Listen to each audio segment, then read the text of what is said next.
बच्चों, हेलो बच्चों, कैसे हैं आप सब। मैं आप सबको 6 से 12 तक के एनसीईआरटी एसएसटी के पढ़ाऊंगी। ठीक है, वन बाय वन हम सब चैप्टर्स कंप्लीट करेंगे। एनसीईआरटी बुक्स वगैरह हम 6 to 12 पढ़ेंगे। ओके, इसमें हम ज्योग्राफी, हिस्ट्री, इकोनॉमिक्स ये सारी कवर करेंगे। ओके, तो हम फर्स्ट चैप्टर स्टार्ट करते हैं आज से। ठीक है बच्चों, ओके, जिसका नाम है सौरमंडल में पृथ्वी। ठीक है, तो हम ये चैप्टर रीड करेंगे वन बाय वन, हम इसे कंप्लीट करेंगे। ओके, चलिए हम पढ़ना स्टार्ट करते हैं। ओके ओके किड्स, चलो आप सब आ जाओ और पढ़ाई स्टार्ट करते हैं। रीडिंग करते हैं। आप लोग के पास बुक है तो आप साथ में रीड करिए, अगर आपके पास बुक नहीं है तो आप सुनते रहिए। ठीक है, और उसके बाद जब ये चैप्टर कंप्लीट हो जाएगा तो हम इसके नोट्स भी बनाएंगे। ठीक है, इसमें जो जो इम्पोर्टेंट पॉइंट्स हैं वो हम सारे नोट करेंगे। ठीक है, उसके बाद आपका उस नोट्स के थ्रू रिवीजन हो जाएगा। ठीक है, इससे आपका चैप्टर अच्छे से कंप्लीट हो पाएगा और आप अच्छे से एग्ज़ाम दे पाएंगे। राइट, चलो ठीक है, आगे चलते हैं। ओके, चलो स्टार्ट करते हैं। सूर्यास्त के बाद आकाश को देखना कितना अच्छा लगता है। राइट, आसमान में पहले एक या दो चमकते बिंदु ही दिखते हैं, लेकिन बाद में इनकी संख्या बढ़ती जाती है। आप इनकी गणना नहीं कर सकते। संपूर्ण आकाश छोटी छोटी चमकदार वस्तुओं से भर जाता है। देखा है ना आप सबने, इतने सारे, जब हम ऊपर देखते हैं ना आकाश में, कितने सारे चमकीले हमें दिखती हैं चीज़ें ना, तो वो ही सब बता रहे हैं कि आकाश में कैसे क्या दिखता है। ठीक है, जिनमें से कुछ चमकीले होते हैं, कुछ धुंधले दिखते हैं। ऐसा प्रतीत होता है मानो आकाश में हीरे जड़े हों। इनमें से कुछ टिमटिमाते प्रतीत होते हैं, लेकिन आप उनको ध्यान से देखेंगे तो आप पाएंगे इनमें से कुछ की टिमटिमाहट अन्य से अलग है। मतलब देखा है ना, कुछ चमकीले होते हैं, कुछ बहुत डार्क होते हैं, कुछ बहुत लाइट होते हैं। राइट, तो ये बिना किसी टिमटिमाहट के चंद्रमा के समान चमकते हैं। ठीक है, कुछ होते हैं इनको स्टेबल होते हैं, जैसे कि एकदम रुके हुए होते हैं ना, आपने देखे हैं ना, कुछ कुछ चम करते रहते हैं, बट कुछ नहीं करते हैं, कुछ बिल्कुल एक जगह स्थिर होते हैं। इन चमकीली वस्तुओं के साथ आप लगभग प्रतिदिन चंद्रमा को भी देखते होंगे। यह अलग अलग समय पर अलग आकार तथा अलग स्थिति में दिखाई पड़ता है। ठीक है, आप चमकीली वस्तुओं के साथ प्रतिदिन एक चंद्रमा भी देखते हैं ना, जो चंद्रमा होता है ना हम डेली देखते हैं, ये अलग अलग समय पर अलग आकार का भी दिखता है। कभी गोल होता है एकदम सर्कल, कभी हाफ होता है ना, कई स्थितियों में दिखाई पड़ता है।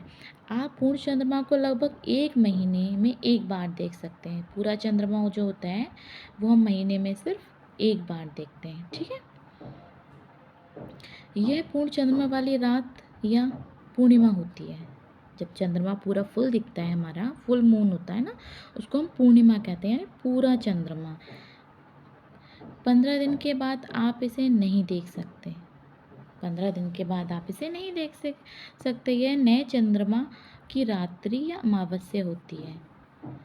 यह ऐसी रात में अगर आसमान साफ है तो आप आसमान का अवलोकन अच्छी तरह से कर सकते हैं।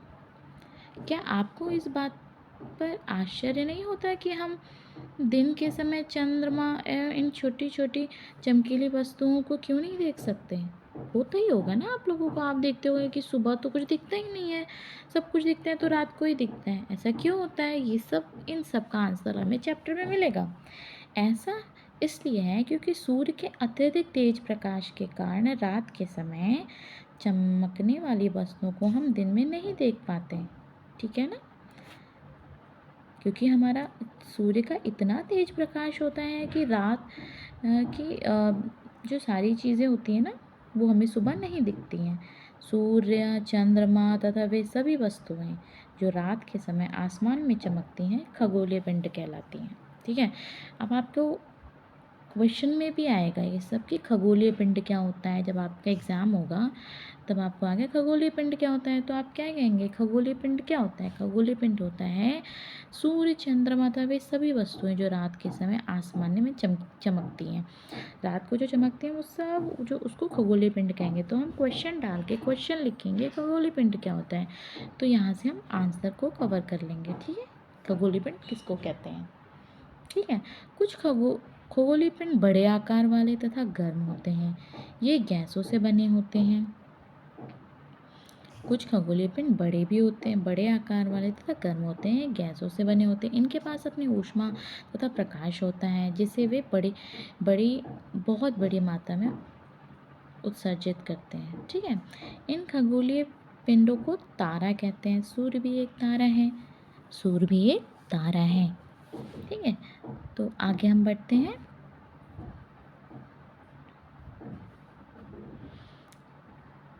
रात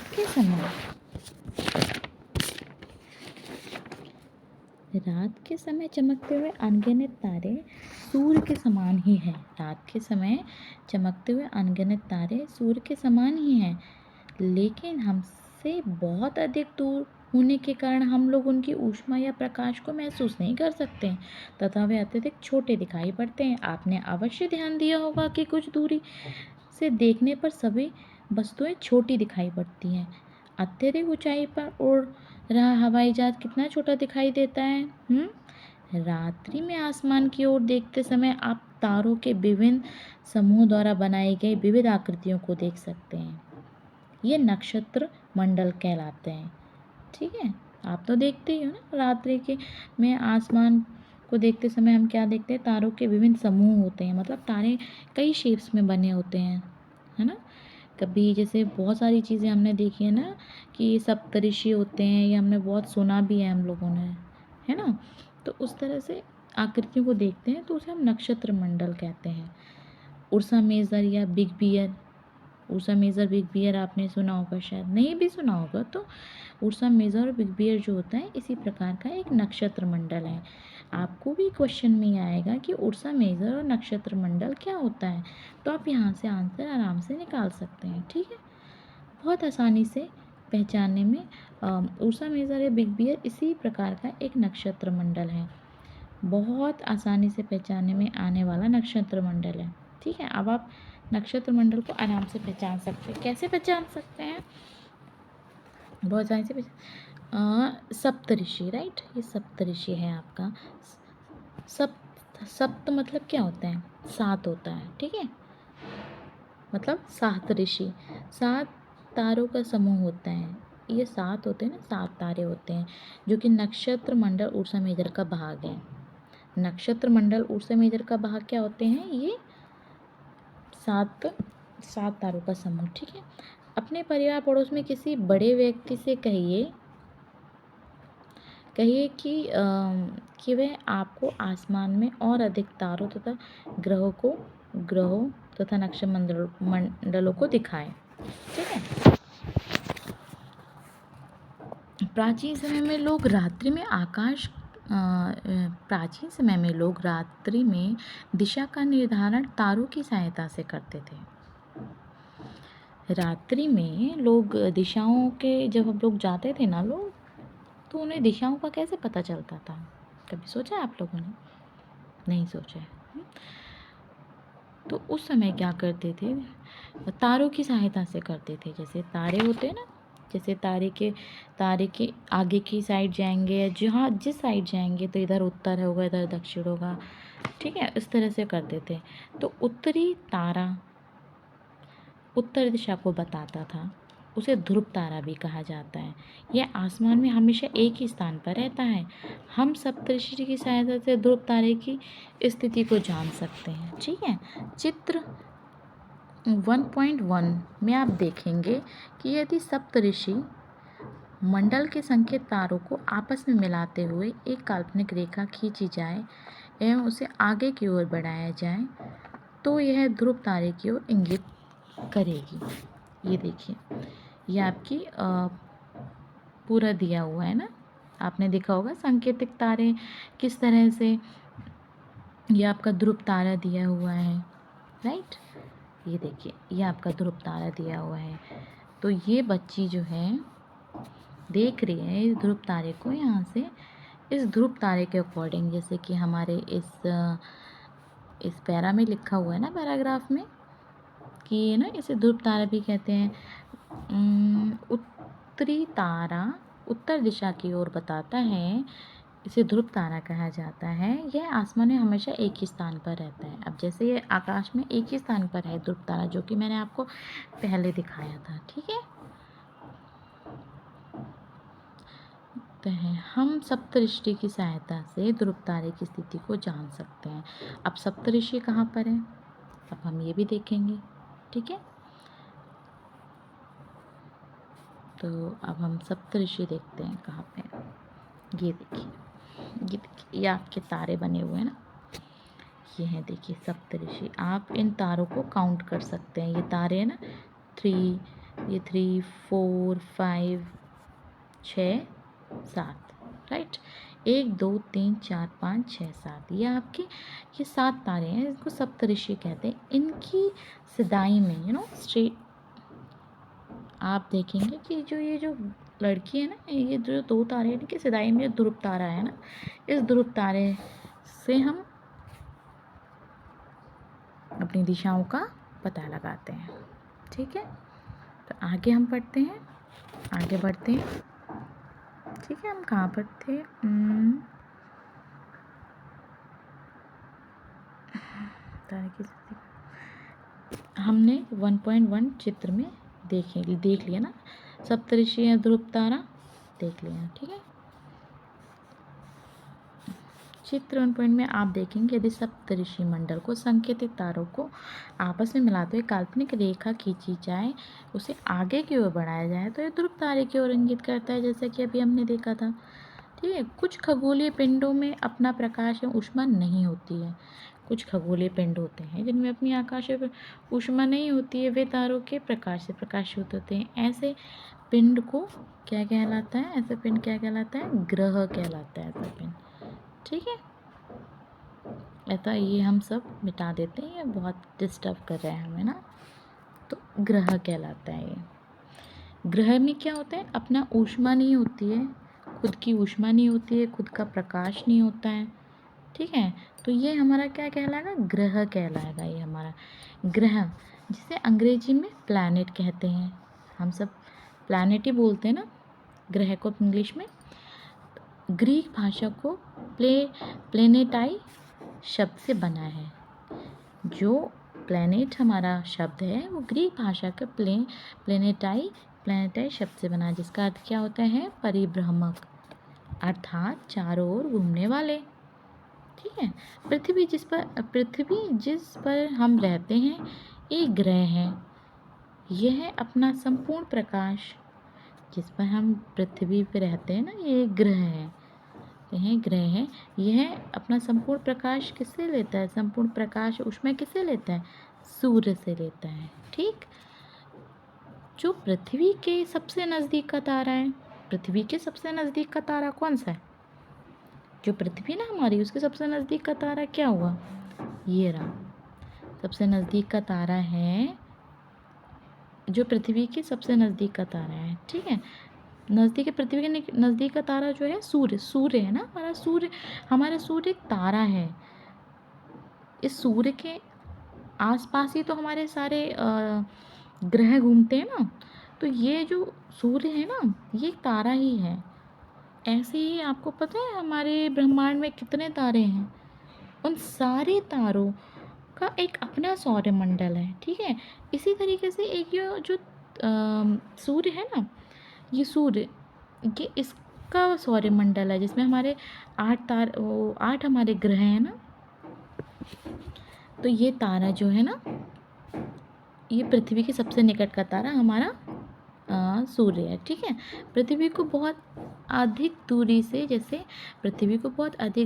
चंद्रमा से देखने पर यह चंद्रमा की तरह चमकती हुई प्रतीत होती है, ठीक है। पृथ्वी को हम बहुत अधिक दूरी से देखेंगे, जैसे चंद्रमा से देखने पर, अगर हम चंद्रमा से देखेंगे अपनी पृथ्वी को, तो चंद्रमा की तरह चमकती हुई प्रतीत होगी, जैसे कि हम यहाँ से देखते हैं ना चंद्रमा कैसे दिखता है।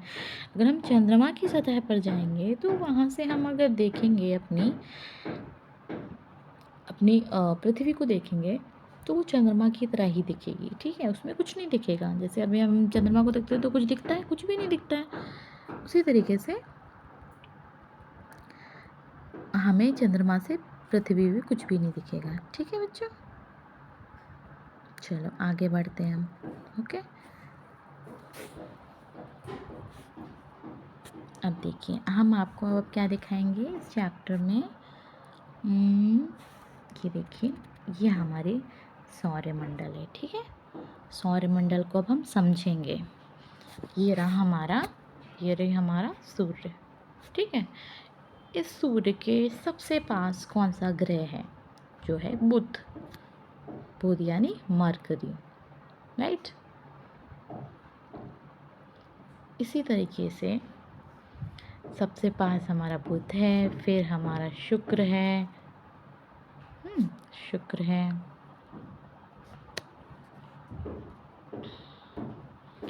और ये हमारा, ये देखो, ये हमारा मंगल है, और ये हमारा, ये हमारी पृथ्वी है। ठीक है, फिर हमारा ये बृहस्पति है, फिर हमारा ये शनि है, राइट। फिर हमारा यूरेनस है, फिर हमारा ये नेपच्यून है। ये हमारे 4 ग्रह हैं। ठीक है बच्चों, ये देखिए सूर्य के पास हमारे ये 4 ग्रह हैं, सूर्य के आसपास। ठीक है, ये हमारे जो ग्रह हैं, ये हमारे ग्रह हैं ना, ये हमारे सूर्य से काफ़ी दूर हैं। ये देखिए काफ़ी दूर है ना। ये इस तरह से हमारे 8 ग्रह हैं हमारे सूर्य के आसपास। ठीक है, अब हम आगे चलते हैं अपने चैप्टर में। ठीक है बच्चों, अब हम आगे चलते हैं।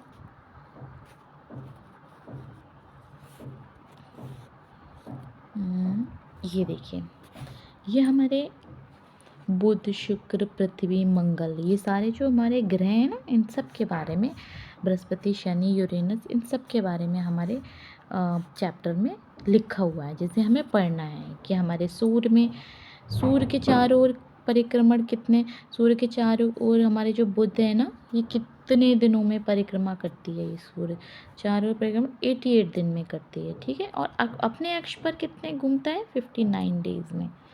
ठीक है, और शुक्र जो है हमारा, शुक्र क्या करता है? शुक्र क्या करता है? शुक्र क्या है? सूर्य के चारों ओर एक परिक्रमण 255 दिन में करता है। अपने अक्ष पर 43 दिन में करता है। ठीक है, इसी तरीके से हम ये सारे ग्रहों के बारे में पढ़ेंगे। ठीक है, ये आपके पास बुक है ना, आप इसको रीड करेंगे और आप इसके नोट्स बनाएंगे। ठीक है, आप सब मिलकर। तो अब देखो, एक ये हमारा फैक्ट है। क्या फैक्ट है ये हमारा? अभी मैं आपको दिखाती हूँ। ये हमारा फैक्ट है इस चैप्टर का। जैसे ये आंतरिक ग्रह जानते हो आप? बाह्य ग्रह क्या बोलते हैं इनको? ठीक है, एक आंतरिक होता है, एक बाहरी ग्रह, मतलब बाह्य ग्रह। ठीक है, सूर्य के बहुत नज़दीक मैंने आपको 4 ग्रह दिखाए थे ना आपको बच्चों। सूर्य के बहुत नज़दीक ये चट्टानों के बने होते हैं।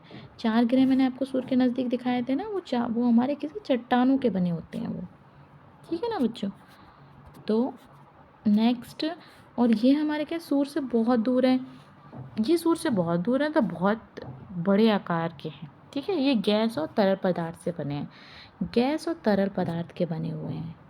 ये सूर्य से बहुत दूर भी हैं और बहुत बड़े आकार के भी हैं। अब मैं इनको दिखाती हूँ आपको दोबारा से। ठीक है, जैसे कि अभी हमने देखा था, अभी हम चैप्टर पढ़ चुके थे ना। अभी देखो, मैं आपको फिर से दिखाती हूँ। ये हमारे तरल और गैस के बने हुए हैं। ये देखिए, ये जो हमारे 4 ग्रह हैं ना, ये बड़े ग्रह जो हैं, ये देखिए, ये एक ये रहा और एक ये रहा। ये 4 ग्रह हैं, ये हमारे तरल और गैस से बने हुए हैं। ठीक है, ये 4 ग्रह, और ये हमारे सब बहुत बड़े ग्रह हैं। ये हमारे चारों सबसे बड़े ग्रह हैं, जिसमें से सबसे बड़ा ग्रह हमारा माना जाता है बृहस्पति। ये रहा सबसे हमारा बड़ा ग्रह है। ठीक है, और जो हमारे सबसे अंदर के ग्रह हैं वो ये रहे 4 ग्रह। ठीक है, उसमें हमारी पृथ्वी भी आ रही है, जो कि चट्टानों की बनी हुई है, मतलब ठोस चीज़ों की बनी हुई है। और ये सब हमारे गैसेस हैं, ये गैसों से बने हुए हैं ना, ये सब तरल पदार्थ के बने हुए हैं। ठीक है। चलिए अब हम आगे चलते हैं। चलिए अब आगे बढ़ते हैं चैप्टर में। अब देखते हैं आगे क्या है। ठीक है। आगे हमारे में क्या है? आसमान में दिखने वाला चंद्रमा एक उपग्रह है। अब आप बताइए चंद्रमा क्या है? उपग्रह है। ये हमारी पृथ्वी का सहचर है, इसके चारों ओर चक्कर लगाता है। हमारी पृथ्वी के समान 7 अन्य ग्रह हैं। हमारी पृथ्वी के समान 7 अन्य ग्रह सूर्य से प्रकाश और ऊष्मा प्राप्त करते हैं। उनमें से कुछ के पास अपना चंद्रमा भी है। ठीक है। सौरमंडल क्या होता है? सौरमंडल क्या होता है? अभी मैं आपको पेंसिल लेकर मैं आपको बताती हूँ क्या होता है। ठीक है। ये रहा हमारा सौरमंडल। सौरमंडल में क्या क्या है? सौरमंडल में है सूर्य 8 ग्रह। सूर्य है हमारा, 8 ग्रह हैं, उपग्रह हैं और कुछ खगोलीय पिंड हैं। अब आप बताइए खगोलीय पिंड क्या होता है? खगोलीय पिंड जो इस तरह से ना हमारे आकाश में तारे टिमटिमा रहे होते हैं ना, कई टाइप की शेप्स होती हैं, आपने देखी है ना, उस टाइप से ये सब हमारा पूरा ये खगोलीय पिंड है, जिसमें हमारा ये ग्रह वगैरह सब आते हैं। ठीक है। ये हमारे ग्रह, उपग्रह, सूर्य सब आते हैं। ठीक है।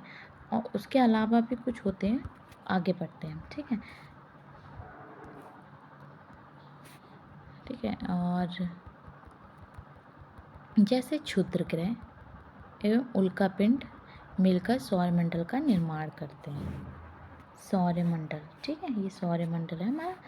तो इसमें हमने सूर्य पढ़ा था, 8 ग्रह पढ़े थे सौरमंडल में, उपग्रह भी होते हैं, कुछ खगोलीय पिंड होते हैं, जैसे क्षुद्र ग्रह होते हैं, जैसे उल्कापिंड होते हैं, सौरमंडल का निर्माण करते हैं ये सब मिलकर। ठीक है। उसे हम सौर परिवार का नाम देते हैं। किसका नाम देते हैं? सौर परिवार का नाम। इसका मुखिया कौन है?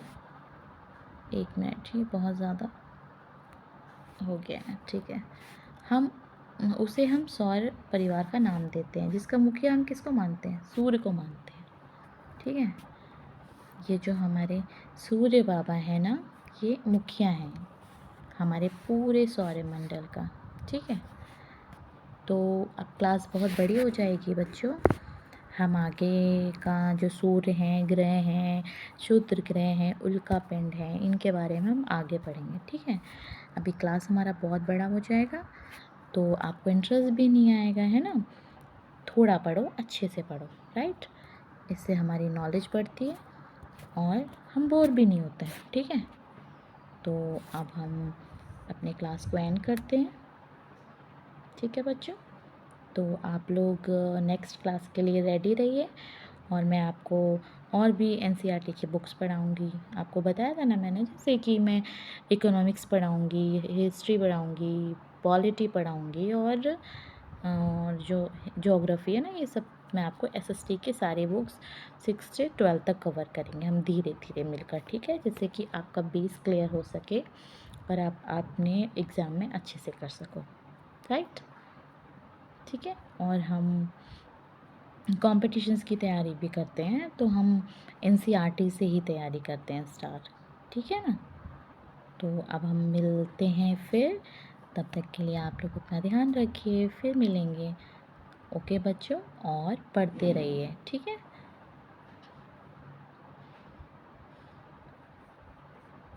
चलिए बाय बाय बच्चों।